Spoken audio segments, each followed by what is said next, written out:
Hi, my name is Melanie, and welcome to A Steadfast Mind. Today, I want to talk to you about something that you may have felt before, but you're unaware of just how much it affects you.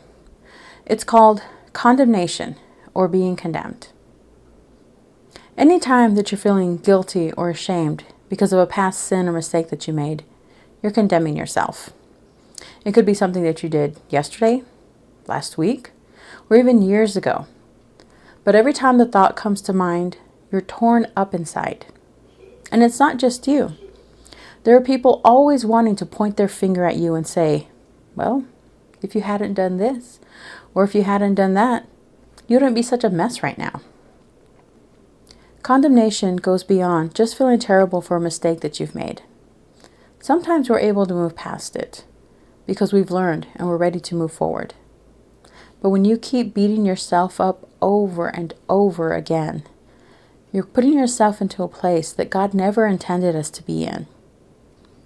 This is a really big subject, so I'll be coming back to it in future videos. For now, let's take a look at the word condemn. The Greek word for condemn is krino, which also means to judge.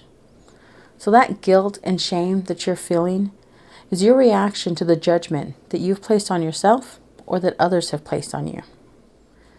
For me, condemnation used to be therapeutic in a sad, twisted way. I used to think that if I wasn't constantly sorry for something, if I didn't obsess over it or think about what a terrible person I was, then I wasn't really sorry for what I'd done. I wasn't taking it seriously. Even though I had already repented, I kept letting my mind attack me. I want to share something with you that no one told me for a very long time. Condemnation is not God's will for us. We know this because of John chapter 3, verses 17 and 18. For God did not send his Son into the world to condemn the world, but to save the world through him.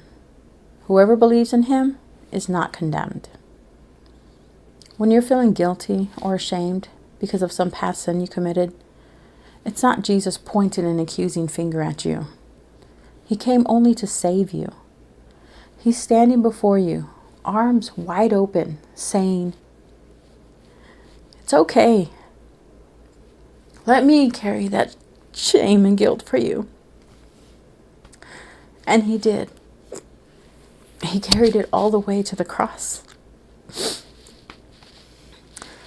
The feeling of condemnation only brings us down, and it separates you further from our Father. We need to do only what brings us closer to him. Anytime you're feeling condemned, first, take a deep breath in and out. Get yourself into a state of mind where you're feeling calm, where you can think straight. Breathe in and breathe out. And think to yourself, I am not condemned. Breathe in and out. God does not condemn me.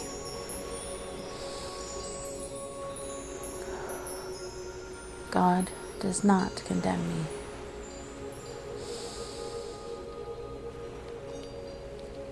God does not condemn me. Keep that up for as long as you need to. Whenever you're feeling condemned, or whenever someone else is trying to condemn you, just remember that God is not. Remembering these words will bring you closer to him. Thank you for stopping by, and God bless you.